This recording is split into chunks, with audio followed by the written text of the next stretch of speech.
সেই দিনগুলো 1983 সাল। নদিয়া জেলার এক ছোট শহর কৃষ্ণনগর। শহরের মধ্যেই একটি পুরনো কলেজ, গিরিশচন্দ্র কলেজ, যার লাল ইটের দেওয়াল এখনো টিকিয়ে রেখেছে ব্রিটিশ আমলের গাম্ভীর্য। এখানে স্নাতক পড়তে আসা গ্রামের এক শান্ত সৌম্য ছেলে অরুণ মণ্ডল। বাবা পঞ্চায়েত প্রধান, মা গৃহিণী। ছোটবেলা থেকেই চুপচাপ, বইপ্রেমী এবং সংস্কৃত ভাষায় তার অদ্ভুত টান। কলেজে পড়তে পড়তেই প্রথম দেখা হয় সুলেখা মিত্রর সঙ্গে। শহরে এক বনেদি পরিবারের মেয়ে, সাদা থানের উপর হালকা নীলপাড়ের শাড়ি, চোখে কাজল আর হাতে সবুজ বাঁশির ব্যাগ। এইভাবেই কলেজে আসতো সে। সুলেখা ছিল সাহসী, নিজস্ব মত নিয়ে চলা মেয়ে। কবিতা ভালোবাসত আর রবীন্দ্রনাথ ছিল তার প্রিয়। প্রথম দেখা হয়েছিল তাদের কলেজের গ্রন্থাগারে। অরুণ তখন মেঘনাদ বধ কাব্য খুঁজছিল, আর সুলেখাও এসে একই বই খুঁজে বসে। এক বই নিয়ে দুইজনের হাত পড়ে একসঙ্গে। চোখে চোখ পড়ে যায়। কিছু না বলেও যেন অনেক কথা হয় সেদিন। দিন কাটতে থাকে। কলেজের করিডোরে নীরবভাবে দাঁড়িয়ে থাকা, একে অপরকে লক্ষ্য রাখা, একসঙ্গে গ্রন্থাগারে পড়া। এই ছোট ছোট মুহূর্তগুলো অরুণ আর সুলেখার মধ্যে জন্ম নেয় এক মিষ্টি লাজুক প্রেম।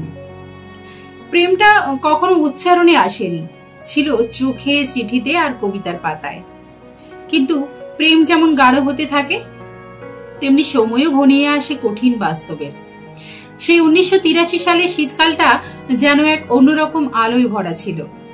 সকালে কলেজে আসার সময় সুলেখার চুল দুটো ছোট্ট বেনিতে দুলত, আর অরুণের মনে হতো যেন কবিতার ছন্দ দুলছে বাতাসে। তাদের প্রেম ছিল অদৃশ্য সুতোর টানে বাঁধা, যেখানে শব্দ ছিল চিঠি আর বাক্য ছিল কবিতা। প্রথম চিঠিটা লিখেছিল অরুণ, হাতে লেখা 4 লাইনের ছোট কবিতা। তুমি কি জানো, নিঃশব্দে দেখা হলে হৃদয়ের ভাষা কেমন জেগে ওঠে? আমি তোমার চোখে কবিতা দেখি, বলো তুমিও কি আমায় পড়ো কখনো?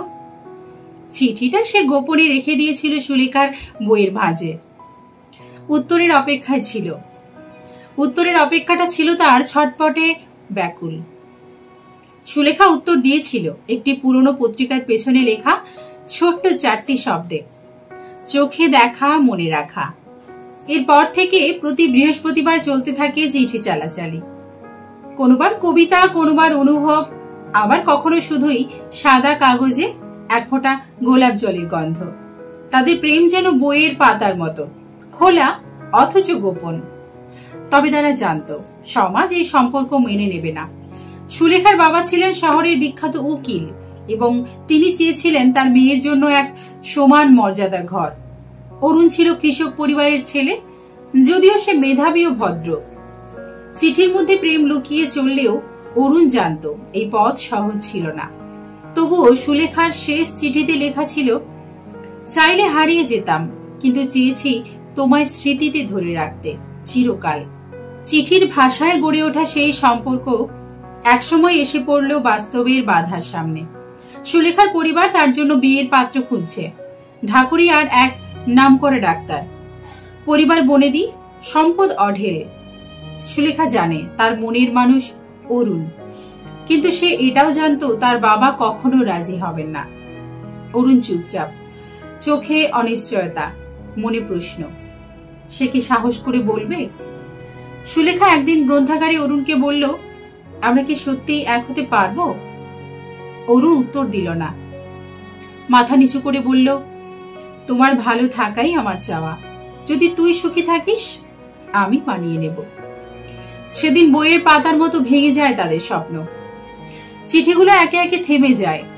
কবিতার ভাষা স্তব্ধ হয়ে পড়ে। সুলেখার বিয়ের আগের দিন সন্ধে।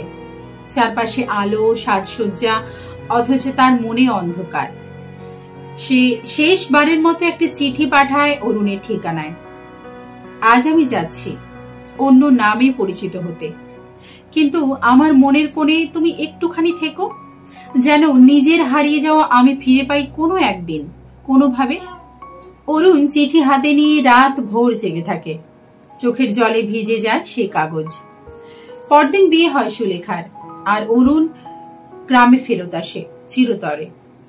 বহু বছর কেটে যায় এরপর। অরুণ কৃষি অফিসে চাকরি নিয়ে জীবন গুছিয়ে নিয়েছে। বিয়েও হয় এক শান্ত মেয়ের সঙ্গে, গৃহস্থ পরিবারের মেয়ে, নাম শিপ্রা।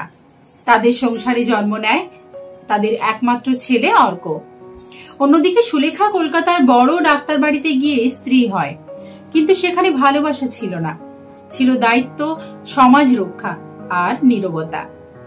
তার একমাত্র মেয়ে মাধবী ছিল সুলেখার পৃথিবীর কেন্দ্র, কিন্তু স্বামী সদা ব্যস্ত। সুলেখা থেকেছে একা, আর মনের গভীরে বয়ে গেছে অরুণকে হারানোর ক্ষত। দুইজনেই পেরিয়ে আসে 2 দশক।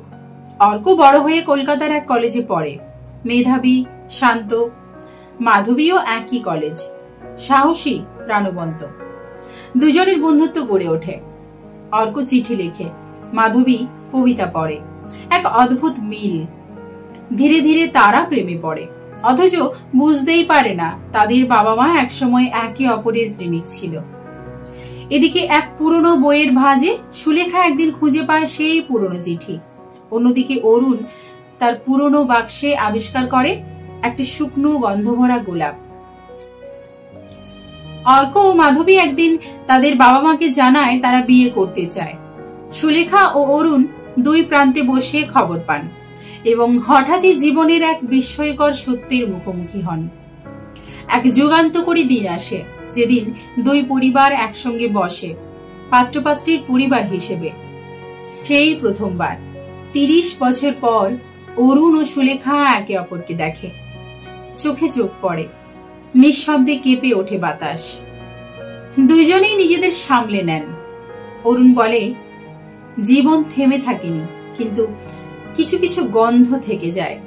সুলেখা বলে, তুমি চুপচাপ ছিলে বলেই হারিয়ে গিয়েছিলাম, আমি অপেক্ষা করছিলাম। দুইজনের চোখেই জল। তাদের সন্তানদের প্রেম যেন তাদের অতৃপ্ত প্রেমের পুনর্জন্ম। এক রাতে অরুণ ও সুলেখা একান্তে কথা বলেন। অভিমান, কষ্ট, না বলা কথা সব খুলে যায়। সুলেখা বলে, তুমি একটিবারও বললে না, থেমে যাও। অরুণ বলে, তুই বড় হ, সমাজের জয় কর, এই ভেবেছিলাম, কিন্তু হারিয়ে ফেলেছিলাম তোকে। একটি অশ্রু ভেজা মুহূর্তে তারা আবার মানুষের মতো, প্রেমিকের মতো বন্ধু হয়ে ওঠেন। অর্ক ও মাধবীর বিয়ে হয়। সুলেখা অরুণ একসঙ্গে দাঁড়িয়ে থাকেন, হাসেন এবং একে অপরকে বলেন, ভালো থেকো। শেষে অরুণ তার পুরনো চিঠির বাক্স থেকে একটা নতুন চিঠি লেখে, শেষ চিঠি। জীবন থেমে যায়নি, তবে কিছু প্রেম, কিছু গন্ধ, কিছু স্মৃতি সময়কে ছুঁয়ে যায়। তুই আজও তেমনি আমার প্রথম কবিতা। সে চিঠি সুলেখা পড়ে, ছুঁয়ে রাখে তার বুকের কাছে। উপন্যাস শেষ হয়, একটা পুরনো প্রেম নতুন আলোর ধরা দেয়। নমস্কার।